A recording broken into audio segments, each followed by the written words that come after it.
Okay, I hope this thing is clear. Now let's look at this example on the screen here.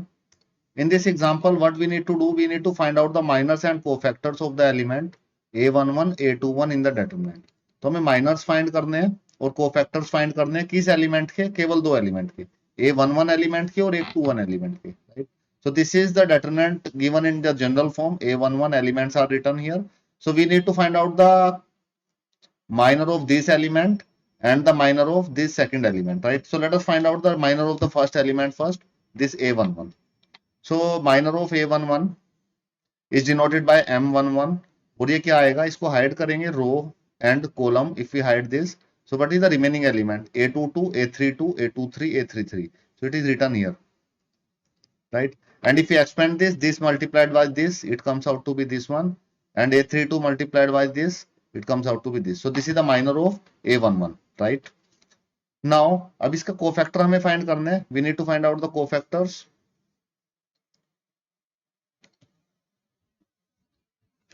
Cofactors we need to find cofactor of a11. So let us find out the cofactor. Cofactor generally denoted by capital A. Capital a11. तो cofactor क्या होता है, -1 की power i plus जे. आई क्या है यहाँ पे 1 है और जे क्या है, वो भी 1 है. तो 1 + 1 and multiplied with minor, then it comes out to be, इसका साइन चेंज हो जाएगा. The sign of this thing is changes. So sign change नहीं होगा क्योंकि पावर यहाँ पे 1 + 1 2 है तो प्लस है. तो minor and cofactors are same in this case, right. So now if you look at this minor of a21 denoted by m21, तो ये क्या आएगा, ये आएगा कैसे, ये a21 element, this is the a21 element. तो इसकी रोज को और कॉलम को हाइड कर दीजिए. सो आपको दिखाई देगा a12, a13, a12, a13 return here, a32, a33, 32, 33. तो एक्सपेंड करेंगे इसको, then this will be the answer. Cofactors क्या आएगा a21 का, कैपिटल a21 से डिनोट करेंगे, -1 की पावर 2 + 1 m21.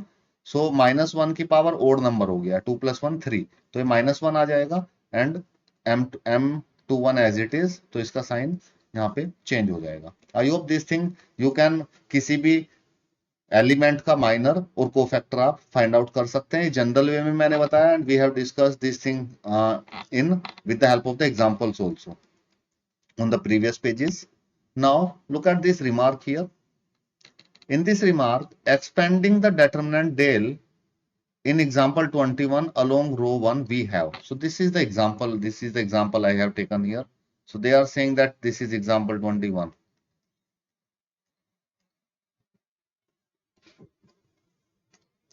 इसी को example 21 वो बोल रहे हैं, right? So along row 1, अगर row 1 के along इसको expand कर दें हम लोग, तो what will happen, देखिए row 1 के along del -1 की power 1 + 1 a1. so this thing we have discussed along row 1 how to expand it. तो ऐसे साइन लगाते थे -1 and this thing, then फिर एलिमेंट्स पुट करते हैं like this. Let me write this thing on that page so then it is easy to understand.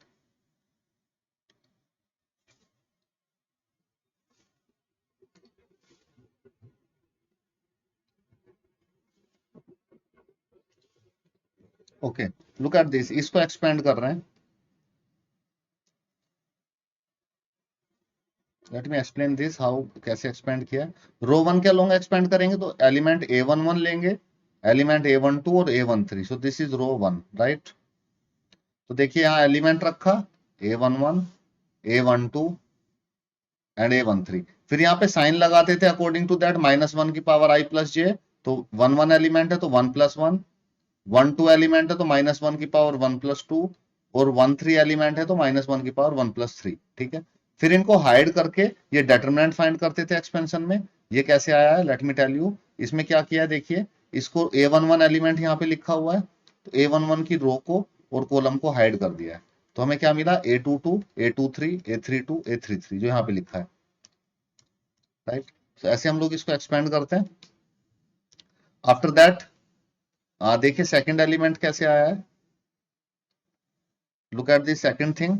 ये देखिए ये कैसे आया और ये कैसे आया. तो ये हाइड किया, इसको a12 एलिमेंट की रो को और कॉलम को आप हाइड करेंगे तो आपको दिखाई देगा 2 1 2 3, 2 1 2 3, 3 1 3 3, 3133, राइट। थर्ड वाला कैसे आया एक्सपेंशन, ये वाला देखेंगे अगर ये वाला एक्सपेंशन, तो एलिमेंट है A13, तो A13 की रो को और कॉलम को हाइड करेंगे, रो और कॉलम हाइड करेंगे तो बचेगा A21 A22, देखिए A21 A22 A31 A32, so A31 A32, so like this we can expand it, right? I hope this expansion is clear to you along row 1. so इस expansion से हम लोग एक conclusion निकालने वाले हैं.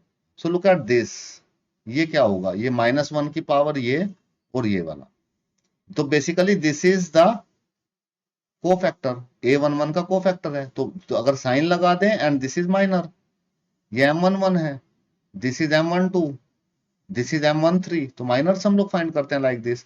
और ये अगर साइन लगा दें -1 की पावर I प्लस जे, ये साइन भी अगर ले लें हम लोग इसके साथ, माइनस के साथ साइन ले लेते हैं तो क्या बन जाता है cofactor. So A11 as it is लिखा हुआ है और इसकी जगह पे कैपिटल A11 लिख सकते हैं, राइट. ये देखिए A12, बहुत इंपॉर्टेंट कंक्लूजन यहां से फाइंड आउट हो रहा है. A12 लिखा हुआ है और इसके साथ this term and this term can be written as cofactor of A12. A13 is here, A13 is here, and this term and this term, this determinant can be written as cofactor of A13. So this is the very important relation. So जो determinant होता है किसी भी determinant हम लोग किसी को भी एक्सपेंड करेंगे तो हमें क्या मिलेगा, देखिए A11 एलिमेंट लिखा है तो उसके साथ कोफैक्टर A11 आएगा, प्लस A12 लिखा है तो कोफैक्टर A12 आएगा, A13 लिखा है तो कोफैक्टर उसके साथ A13 आएगा. So this is the expansion and this is a very important general relation we have conclude here, right, where Aij is a cofactor of Aij. small a से element को denote करते हैं, capital A से cofactor को denote करते हैं. the sum of the product of element of row 1 with their corresponding cofactors, element का सम cofactors के साथ, so then that gives the out the determinant. similarly del can be calculated by other 5 ways of expanding along row 2 row 3 column 1 column 2 column 3 also. so del can be written as sum of the product of the element of row, तो हम लोग determinant को क्या लिख सकते हैं, sum of the product, किसका product, element का, किसके साथ, उसके कोफैक्टर के साथ, with their corresponding cofactors. तो इसको मैं थोड़ा और एक्सपेंड करता हूं, इसको मैं एक्सप्लेन करता हूं. अगर रो 1 के अलोंग हम लोग निकालेंगे डेल, इस डेल की वैल्यू हम लोग फाइंड आउट कर सकते हैं. Del can be written as, row 1 के अलोंग अभी हम लोगों ने निकाला है. So what is the element of row 1, row 1 के एलिमेंट थे A11 A12 A13, ठीक है. तो इनके साथ क्या आ जाता है, it is the multiplication of cofactor. हम लोग ऐसे प्लस का साइन लगता है बीच में, ये 12 कोफैक्टर आ जाएगा, प्लस का साइन लगेगा और यहाँ पे 13 कोफैक्टर आ जाएगा, राइट. आप इसको कॉलम रो 2 के अलोंग अगर आप एक्सपेंड करना चाहेंगे तो रो 2 के अलोंग कैसे एक्सपेंड होगा, देखिए रो 2 के अलोंग, रो 2 के एलिमेंट क्या है, रो 2 के एलिमेंट है A21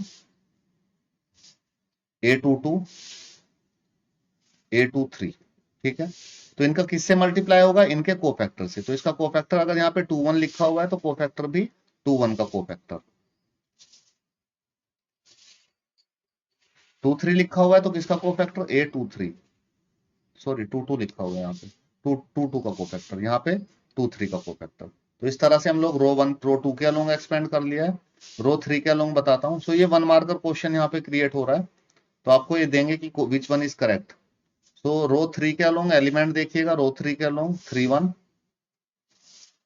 32, तो 31 के साथ क्या कोफैक्टर आ जाएगा, 31, 32 के साथ कोफैक्टर मल्टीप्लाई में 32, 33 के साथ कोफैक्टर मल्टीप्लाई में 33. यहाँ पे एक मिस्टेक कर दिया मैंने, ये स्मॉल, ये एलिमेंट है, ये स्मॉल ए एलिमेंट को डिनोट करता है और कैपिटल ए कोफैक्टर को, ठीक है. ये 3 वेज हो गए हैं अलोंग रोज. अलोंग कॉलम देखते हैं, अगर हम लोग कॉलम के अलोंग देखेंगे इसको, तो कॉलम के along del del and del, तो कॉलम के अलोंग फाइंड करेंगे तो आप देखिए कॉलम 1 कहाँ पे है, कॉलम 1 यहाँ पे है. एलिमेंट क्या है कॉलम 1 के, A11, तो A11 के साथ क्या आएगा, A11 आएगा. Then second element is A21, column 2 का सेकंड एलिमेंट A21 है और ये A31 है थर्ड एलिमेंट. तो A21 के साथ cofactor is A21 and A31 cofactor is, it's small A31 again, A31 and cofactor आएगा कैपिटल A31.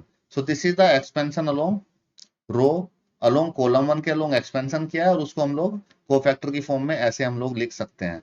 कॉलम 2 के अलोंग और लिख लेते हैं. कॉलम 2 के अलोंग देखिए, कॉलम 2 के एलिमेंट क्या है, 1 2 2 2 एंड 3 2. सो अगर आप कॉलम 2 के एलिमेंट देखेंगे 1 2 2 2 एंड 3 2, इनके कोफैक्टर्स आ जाएंगे इनके साथ 1 2 2 2 3 2 और बीच में क्या साइन आएगा, प्लस का साइन आ जाएगा. राइट. कॉलम 3 के अलोंग एक्सपेंशन देखिए, कॉलम 3 के अलोंग A13 एलिमेंट इज, क्या क्या एलिमेंट है, A13 3 2 2 3 and 3 3. So A13 A23 A33, इनके कोफैक्टर्स लिख लीजिए. इनके साथ कोफैक्टर आ जाएगा A13, यहाँ पे Do3 और यहाँ पे A33 और बीच में आ जाएगा प्लस का sign. Right. I hope this thing is clear to you. So this is the 6 expressions and this 6 expression are right. अगर हम लोग इसको ऐसे लिख देते हैं, अगर मैंने लिखा A11, फर्स्ट कॉलम लिखा A12 और A13, फर्स्ट रो लिखी मैंने, और इसके साथ अगर मैं मल्टीप्लाई कर दूं यहाँ पे A फर्स्ट रो की मल्टीप्लाई कर दूं, देखो ये फर्स्ट रो के एलिमेंट है, और इसके साथ फर्स्ट कॉलम के कोफैक्टर की मल्टीप्लाई कर दूं A11 A21 A31, तो ये क्या होगा, this is not equal to del. ये डेटरमिनेंट डेल के इक्वल नहीं रहेगा. Right. So you must keep remember this thing in your mind. Now look at this, let me link that thing with here. यहाँ पे इस नोट में देखिए वो जो चीज ऊपर अभी मैंने यहाँ पे बताई है, this thing, let me elaborate this thing more. तो ये डेल के इक्वल नहीं होगा तो किसके इक्वल होगा, look at this here. If element of a row or column are multiplied with the cofactor of any other row or column, then their sum is 0. अगर आपने ऐसा मल्टीप्लाई कर दिया रो के एलिमेंट को कोफैक्टर, उसी रो के कोफैक्टर, अगर ये रो 1 है तो उसके कोफैक्टर से ही मल्टीप्लाई करेंगे आप. अगर आपने किसी अदर रो के कोफैक्टर से या कॉलम से मल्टीप्लाई कर दिया तो डेटरमिनेंट की वैल्यू क्या हो जाएगी, 0 हो जाएगी. Look at this here, del equal to A11 1 2 1 3, तो ये 2 1 2 2 2 3 से कर दिया इन्होंने. Let me look at this, A11 था यहाँ पे, ये 1 2 था और ये 1 3 था, तो इसके कोफैक्टर को किसके कोफैक्टर से मल्टीप्लाई कर दिया है, 2 1, ये देखिए 2 1 के कर दिया है. 2 1 कहाँ पे है, 2 1 है यहाँ पे. अच्छा ये तो इन्होंने उससे अदर फॉर्म में आ गया, 0 क्यों आता है तो इसलिए आ गया. Let me take this thing there, इसको मैं वहां पे लिख लेता हूं so then it is easy to understand. Let me write this thing there. Okay. So देखिए यहाँ पे इसको इससे समझाता हूं. अगर मैंने A11 लिख लिया है, A12 लिख लिया है और A13 लिख लिया है, जो आपको यहाँ पे दिखाई देगा, लुक एट दिस, A11 1 2 और 1 3. अगर हमने फर्स्ट रो के एलिमेंट लिखे हैं तो हमें किसके कोफैक्टर से मल्टीप्लाई करना चाहिए डेल निकालने के लिए, फर्स्ट रो के ही कोफैक्टर से मल्टीप्लाई करना चाहिए. अगर हमने फर्स्ट रो के कोफैक्टर से मल्टीप्लाई नहीं किया, देखिए मल्टीप्लाई किससे कर दिया इन्होंने, इन्होंने मल्टीप्लाई कर दिया इसको इससे, A21 A22 A23, तो जो कोफैक्टर निकाले सेकंड रो के कोफैक्टर्स हैं. ठीक है, तो इसकी जो वैल्यू आएगी it always comes out to be equal to 0. ये हमेशा 0 के इक्वल आएगी अगर हमने ऐसा कर दिया. तो जैसे मैंने यहाँ पे पीछे किया था तो इसकी वैल्यू भी 0 आएगी लाइक दिस. अब देखिए 0 क्यों आई ये भी एक्सप्लेन किया, तो इसको एक्सपेंड किया इन्होंने. A11 इसके कोफैक्टर लिखे, A21 निकाला, 1 2 कोफैक्टर लिखे, 1 3 कोफैक्टर लिखे. कोफैक्टर कैसे निकाले हैं हम लोगों ने डिटेल में डिस्कस कर लिया, तो वो चीजें मैं नहीं बता रहा हूँ यहाँ पे. अब इन्होंने क्या किया, इसको मैट्रिक डेटरमिनेंट की फॉर्म में लिखा, डेटरमिनेंट की फॉर्म में लिखा इसको. तो डेटरमिनेंट की फॉर्म में क्या आएगा, A11 A12 A13, तो एक्सपेंशन से पहले रिवर्स प्रोसीज ऑफ एक्सपेंशन, वो एक्सपेंशन है ऊपर और ये नीचे रिवर्स प्रोसीज है, तो A12 और A13 आ गए. अब यहाँ पे क्या एलिमेंट आएंगे, यहाँ पे 1 1 1 2 1 3 आएगा, 3 1 3 2 3 3 आएगा. जब आप इसको एक्सपेंड करेंगे तो आपको यही मिलेगा. ठीक है. अब इसमें देखिए 0 के इक्वल क्यों हो गया है, इसमें अगर आप देखेंगे तो रो 1 और रो 2 आइडेंटिकल हो गई है. And if the two rows or two columns are identical, then we have discussed that thing, that determinant is equal to 0, right? Similarly, we can try for other rows and columns के लिए भी आप try कर सकते हैं. and this thing is true. So this is all about the minors and cofactors. I hope you understood about the things which we have discussed here about the minors and about the cofactors.